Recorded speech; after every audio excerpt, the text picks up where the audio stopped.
All right, guys. Injuries, Jimmy, with his broken foot, still doing a lot of testing. He's got to talk to some foot specialists. So I don't really have any new information on that, but the same as what I told you guys yesterday. Hassan Ridgeway, he has a pec strain. Surgery's not needed, but he'll be out for a while, and most likely 6 to 8 weeks. Tarvarius Moore had a knee sprain. He'll be out a few weeks. And Nick Bosa has some hamstring irritation. We'll manage him throughout the week. Go ahead.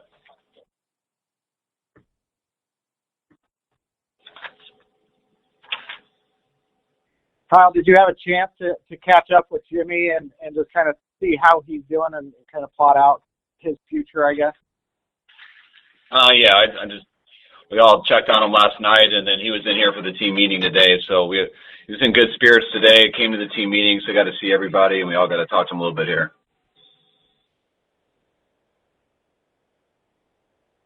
How would you assess the emotions of the team after everything that's happened over the last 12 hours? I mean, the team's in a good spot. I think everyone was real emotional for Jimmy. Our guys always take that stuff it hits home with all of them, not just at the quarterback position, but all the positions. That's always all of those guys' biggest fears. But a lot of that stuff we hit up last night. We were able to see him today, but the guys are pretty positive today and upbeat, and we'll be ready to go for next week.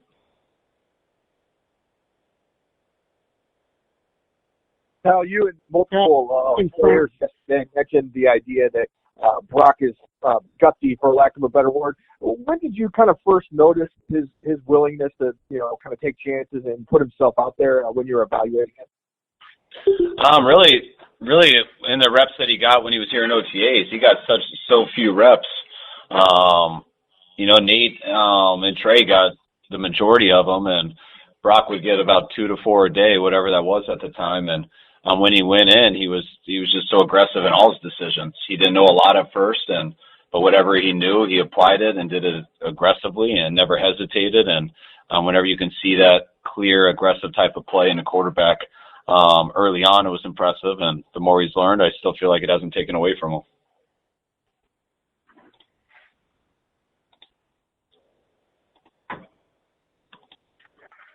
Just to be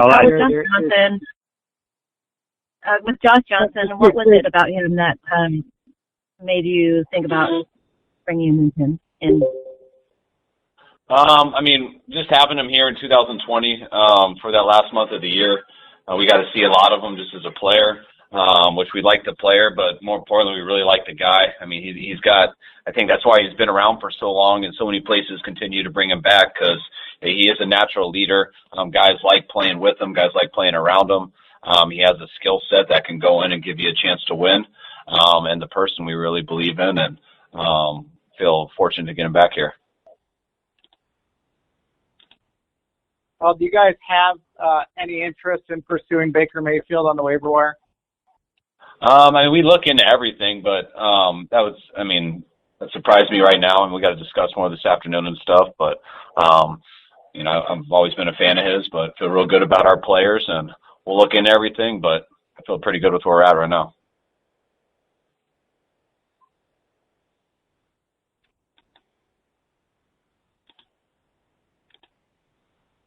When you put Brock into the game yesterday, how much of what the offense was stuff that was game plan specific versus maybe some of the vanilla stuff that maybe goes back to training camp in the preseason?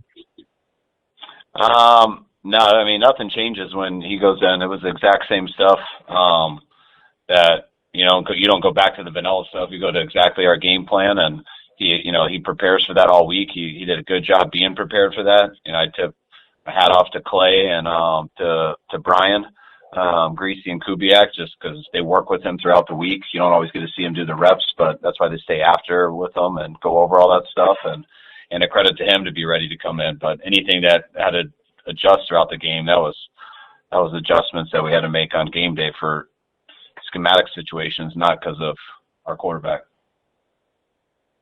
Kyle, I know you guys spend every day working on the kicking game, and obviously did a lot to improve your special teams this offseason, but there's probably a better way to phrase it. It seems like with Robbie Gould, like he gets taken for granted. So he hit all 7 of his kicks, and it seemed like all those are right down the middle. Obviously, you guys, you lost some momentum on that third down. He comes in late in the game, hits a field goal to give you guys a 2-possession lead. Does it feel like he's kind of a luxury at this point with how accurate he's been? Yeah, I mean, I know I've coached a long time in this league, and I used to never my gut on field goals was never good, and that's changed since since I've been in San Francisco, and that's because we've had Robbie the whole time, and he's as consistent as anyone I've been around, and every time we send him out there for a kick, sometimes I don't even watch it. I just always assume that we have 3. You mentioned that Josh Johnson has spent at least a month with you before. I know all cases are different, but would it be tough to consider bringing in a quarterback who had not ever really spent time under you and with this team? Yeah, it makes it a lot harder, but sometimes you don't have that luxury. I mean, we would definitely do that if we felt there was a viable guy out there, but that's really tough in this situation. So you always want to go for the guy who gives you the best chance to win, and you take in a lot of factors into deciding that, but having familiarity with what we do and allows the guy to pick up on it pretty fast, because it's not like whoever you bring in you give a ton of reps to. I mean, Trey got all of our reps when he was up, and then when he went down, Jimmy got them all, and Brock hasn't got any first team reps here, and I don't know if he has this year yet, or at least since training camp. So it'll be the same for Josh when he comes in. He'll run the scout team and do all that, but he's got to sit there and prepare the same way that Brock has been doing. And I know that we got a guy who is familiar with it and capable of doing that. Kyle, with Brian Griese, Brock said yesterday that Brian said to him, let's roll, like, here we go. How helpful is it for him to have someone like that who's been through it, especially in this kind of situation? I think it's real good. I mean, yeah, everyone tries to talk, everyone tries to give him advice and stuff, but anytime the guy that you're with day in and day out, that you're in the foxhole with, who's actually gone through it, I think it's huge. I mean, Brian has had a lot of success in this league as a player, and he had to go through a lot of adversity as a player. And he's had to come in, and I mean, he's the one who had to come in and fill in for John Elway. So you talk about some pressure there and things like that. So it's good to have him where he can calm him down a little bit in games and just bounce stuff off of him. But I think Brian's done a real good job with those guys. Can you kind of circle back and describe this? You said Jimmy was in good spirits, so I'm just kind of I guess we kind of know how Jimmy is, but did that kind of surprise you considering how serious of an injury was and just kind of what interactions he had?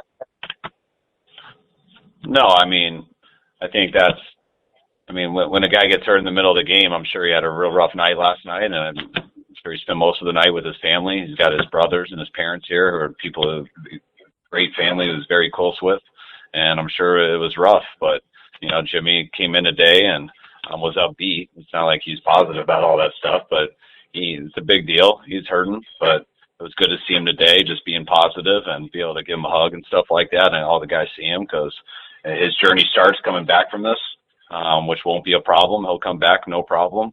Football's tough. A lot of these guys have gotten big injuries before. When they do, it's crushing. I mean, I can go back to myself and remember my big injuries, whether it was college or high school, and I mean, you would have thought the world ended. But then you learn that's part of the sport, and you start to get a rehab plan, and you go attack it, and you get ready for the next opportunity. Kyle, do you have how many Deebo Samuel practiced this week? Were you a bit surprised with how well he played and how hard he was able to run through that injury? I wasn't. But the way he got, we have experience with a deep thigh bruise. So once he got to a certain point on Thursday, we had a feeling that he'd be fine running with the ball and stuff, and just how tough he would be. We didn't think that would limit him. Missing practice all week, so you get concerned about the stamina and just the injury, about some of the route running and stuff. But once Deebo said he was good to go, Deebo's not messing around. He knows what that means, and he knows what's expected of him.